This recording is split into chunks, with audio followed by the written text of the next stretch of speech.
लेकिन जैसे ही इंसान स्वीकार कर लेता हूं मुझसे ये गलती हो गई, मुझे क्षमा करो, बस बात खत्म, चैप्टर क्लोज, वहीं पे भाई खाता बंद, अब नए सिरे से दिन की शुरुआत करो।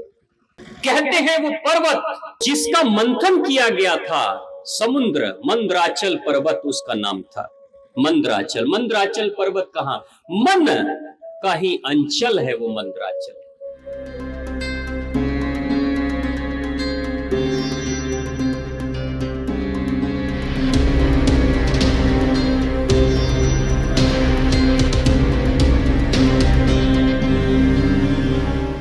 आज हम सभी जीवित बैठे हैं उस पुण्य आत्मा को याद करने के लिए, श्रद्धांजलि देने के लिए जिनके पास शरीर नहीं है, यानी मिलन है आज। ये जो पुण्य तिथि है, पुण्य तिथि ब्रह्म भोज में मिलन जीवन और मृत्यु का होता है। उस अशरीरी आत्मा के साथ हम बैठे हुए, हम आगे के भविष्य को देख रहे हैं कि कल हमारी जिंदगी की गाड़ी जो चल रही है वो वहीं जाएगी। एक दिन फोटो हमारी भी लगेगी ऐसे, लेकिन हम भी तैयारी कर रहे हैं अपने पुण्यतिथि को बेहतर बनाने के लिए, अपने आप को बेहतर बनाने के लिए, क्योंकि जन्म तो जो हुआ वो हमारे वश में था नहीं, लेकिन अपनी मृत्यु को तो हम जरूर बेहतर बना सकते। जीते जी इंसान किसी को बुलाए तो कुछ लोग आते हैं और कुछ लोग नहीं भी आते, लेकिन मर जाने के बाद कौन सी शक्ति रहती है जिसके कारण से लोग खींचे चले आते हैं। कहते हैं महात्मा गांधी जब दुनिया छोड़कर गए थे और अंतिम यात्रा जब निकली थी तो उसमें हजारों लाखों लोग थे उनकी अंतिम यात्रा। उनके नाम पे एक फिल्म बनी गांधी। उस फिल्म की शव यात्रा में 30,000 लोग थे, जबकि पता है कि ओरिजिनल नहीं है, डुप्लीकेट शव यात्रा निकल रही है, गांधी जी नहीं जा रहे हैं आगे, फिर भी लोग गांधी के नाम पे 30,000 लोग चले गए थे। यानी कमाने वाला कैसा है? जीते जी इंसान जब कमाता है ना, आपके कर्मों के कारण से लोग खींचे चले आएंगे। आप बुलाने, बाबूजी बुलाने थोड़ी किसी को गए हैं, लेकिन फिर भी आए हैं, फिर भी आप बैठे हैं। आपके पास काम की कमी है क्या? कुछ ना कुछ काम होगा, फिर भी आप बैठे हैं, क्योंकि इन्होंने जो कर्म किया ना उसके कारण से खींचे चले आए। तो ये बता रहे हैं हम सभी को कि जिस कक्षा में आप सभी हैं, हम सभी जिस कक्षा में बैठे हैं उसके वो सीनियर छात्र हैं, वो आगे की कक्षा में, वो आगे आगे चल रहे हैं, पीछे से बता रहे हैं, देख लो।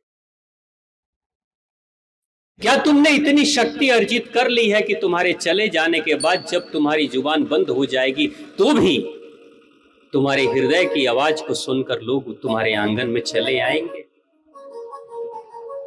यानी ये चिंतन और मंथन का समय है, यही जीवन और मृत्यु के समागम का समय। मंथन हो रहा है, और जब मंथन होता है तो अमृत निकलता है। समुद्र मंथन की कथा तो सुनी है ना आपने? समुद्र मंथन हुआ था तो क्या निकला था? क्या निकला था? विष निकला। और क्या निकला? अमृत भी निकला। हाँ, मंथन है ये। आज हम लोग यहां बैठकर मंथन कर रहे हैं, चिंतन चल रहा है। आप सबके मन में अभी प्रश्न चल रहा है कि नहीं? आपके मन में ऐसा लग रहा है कि नहीं कि आप ही अपने आप को आईने में देख रहे हो? हम अभी क्या हैं, क्या कर रहे हैं, अंदर चल रहा है कि नहीं? सिर्फ आप मुझे सुन रहे हैं कि अंदर मंथन भी चल रहा है? कितने लोगों का चल रहा है? जरा हाथ उठाइए कि मेरे अंदर तो मंथन चल रहा है। हाथ उठाकर बताइए। चल रहा है? सबके चल रहा है। जोरदार तालियां। बहुत बढ़िया। यही मंथन और चिंतन करने के लिए बाबूजी ने अपने आंगन में बुलाया है हम सभी को कि करो, क्योंकि जब मथोगे, जब आप दही को मथते हैं तब क्या निकलता है? मक्खन निकलता है।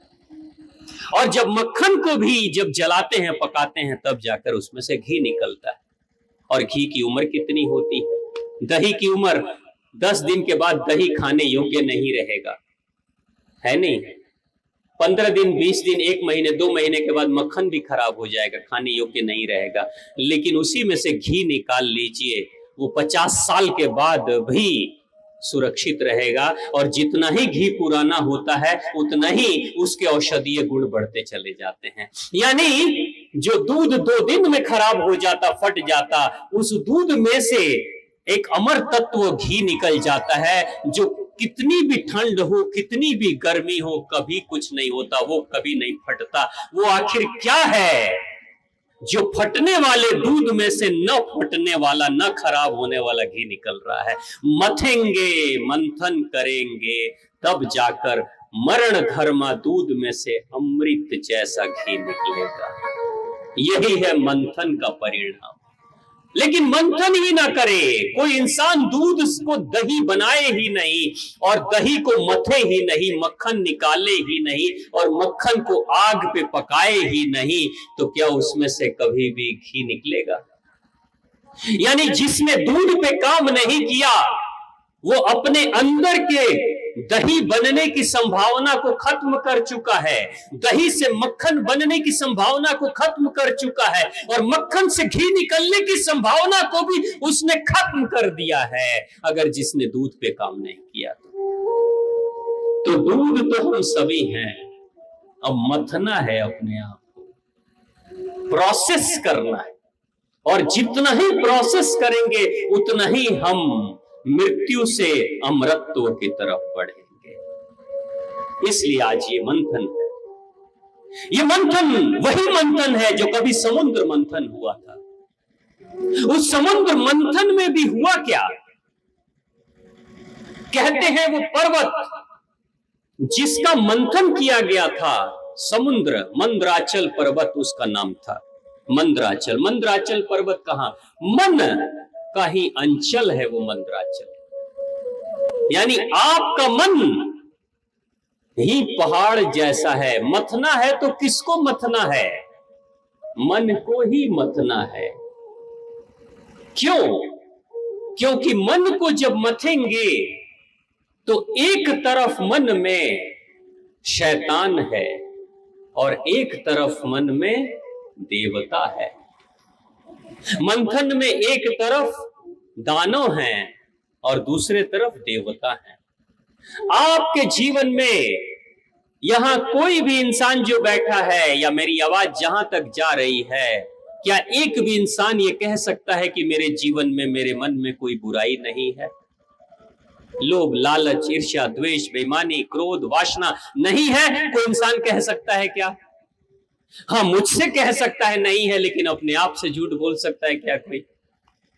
आप में से कोई है ऐसा जो झूठ बोल सकता है खुद से? हाथ उठाइए कि मैं खुद से, हम अपना से झूठ बोल सकता नहीं। कोई बोल सकते हैं?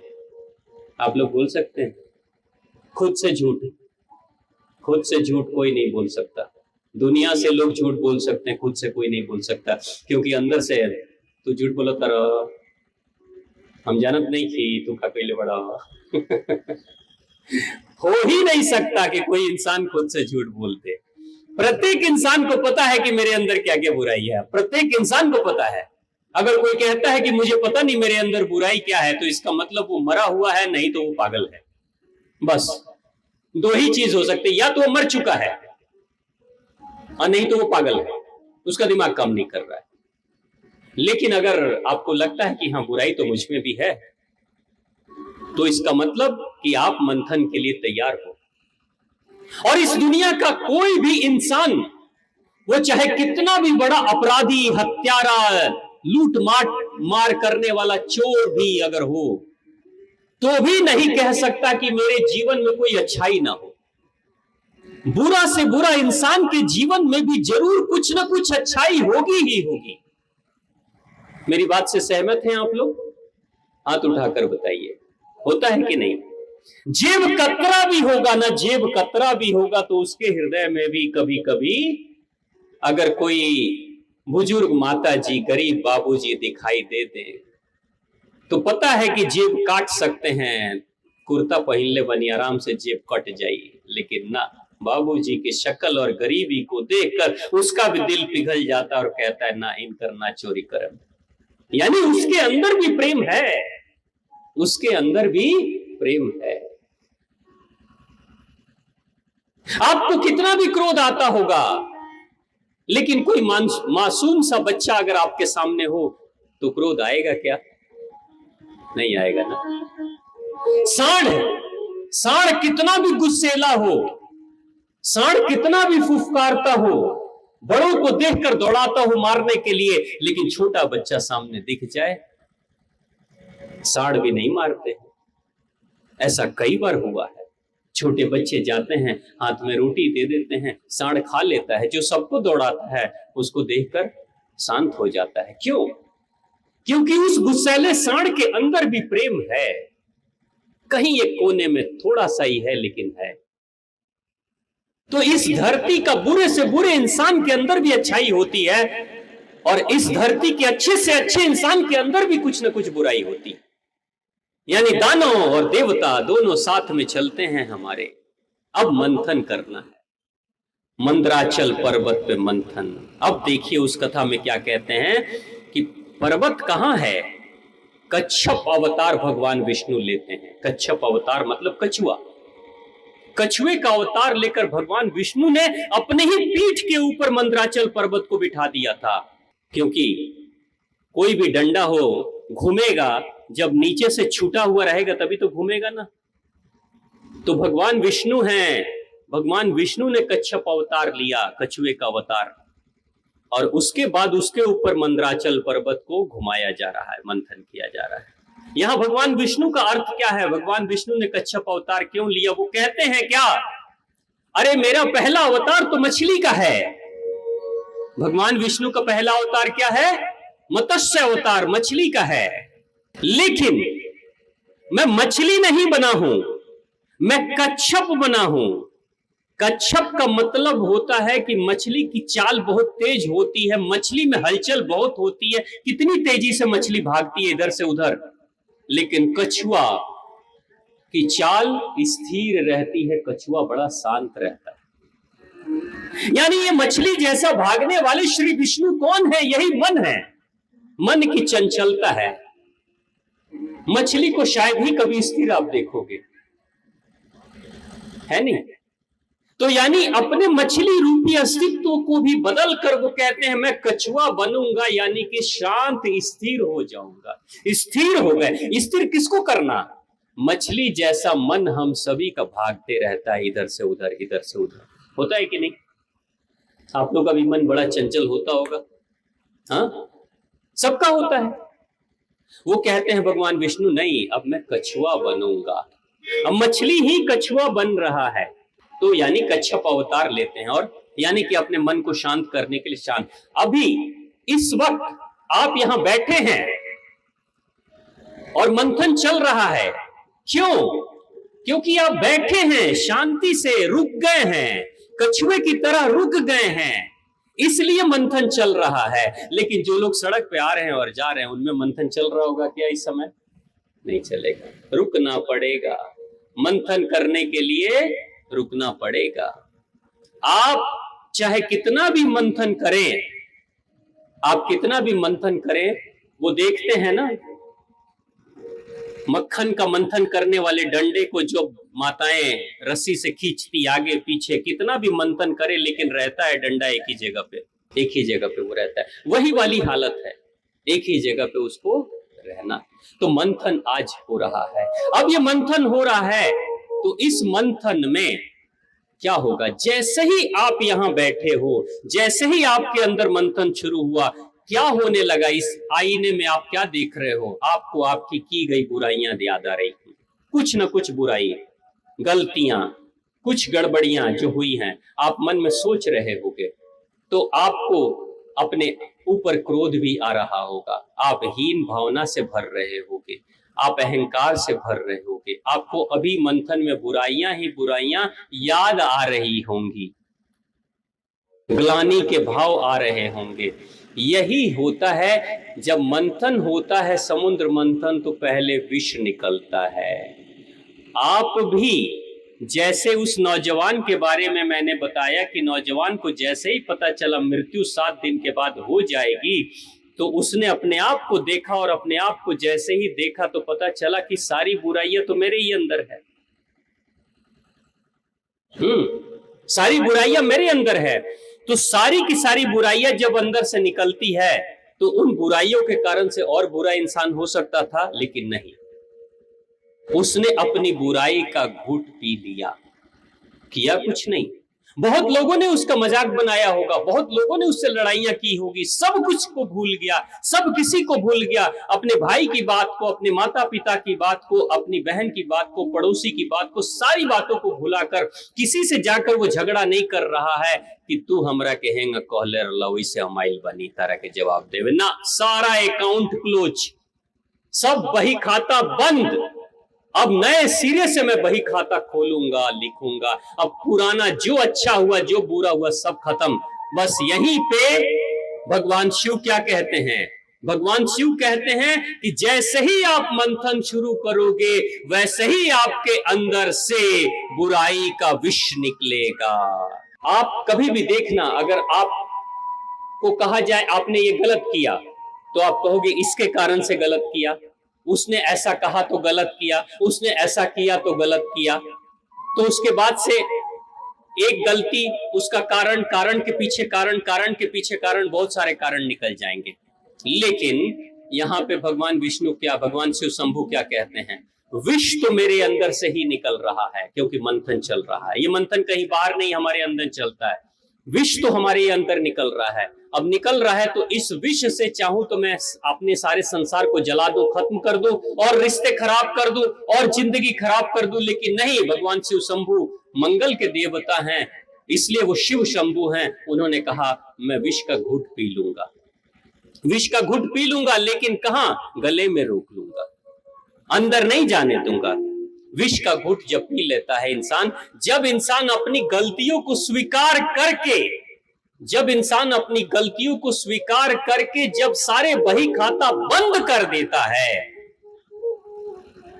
जब गलतियों को, सारी गलतियों को मिटा देने वाला कोई पैदा होता है, तो रत्नाकर नाम का डाकू के अंदर से भी वाल्मीकि नाम के ऋषि पैदा हो जाते हैं। जब तक रत्नाकर अपने खाते को बंद नहीं करेंगे तब तक ऋषि वाल्मीकि उनके अंदर से पैदा नहीं हो सकते, और जब तक ऋषि वाल्मीकि पैदा नहीं होंगे तब तक रामायण की रचना नहीं हो सकती है।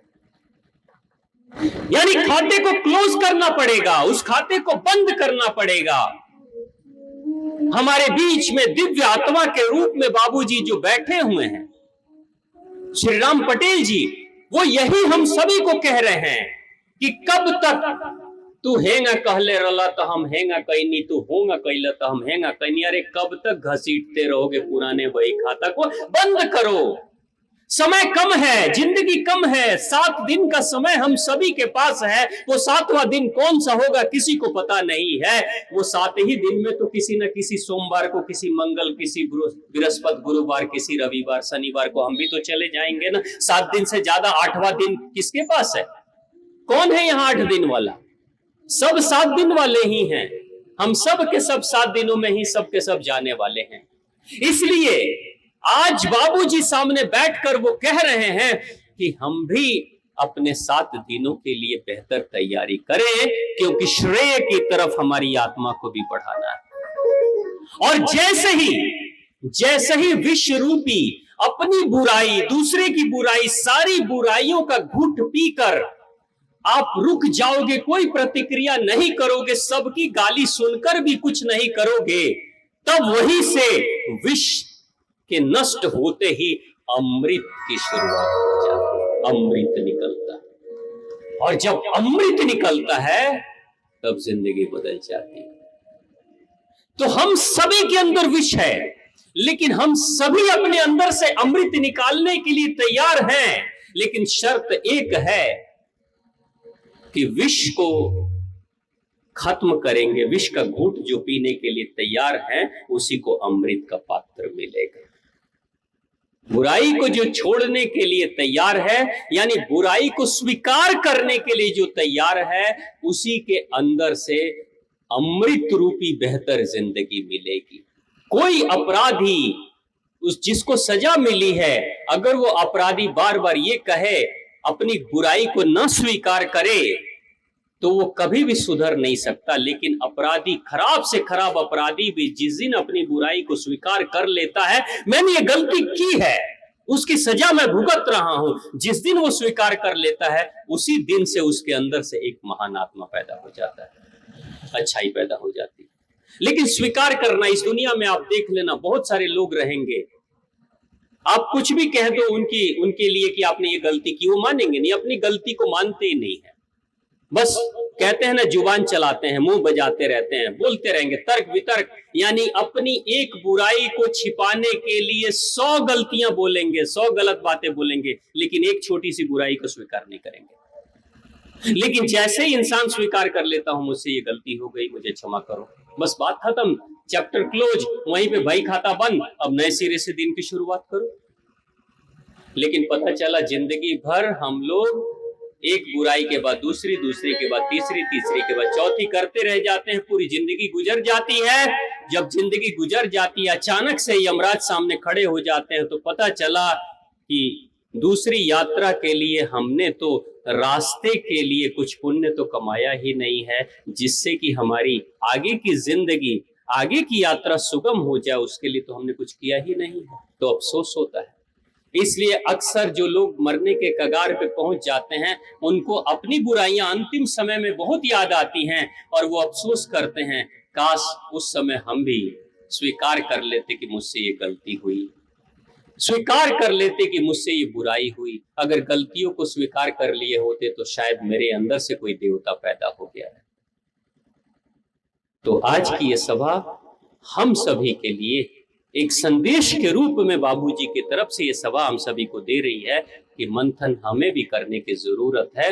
हो सकता है कुछ 10 साल, 20 साल, 25 साल, 50 साल के बाद इस दौर से तो वो कहते हैं बोरिया बिस्तर, तो हम सभी को भी तो समेटना पड़ेगा ना। तो प्रेम से बोलिए, माँ शक्ति, माँ भवानी की, माँ जगदम्बा, माँ परम्बा की, बाबूजी की, और आप सभी की जय हो।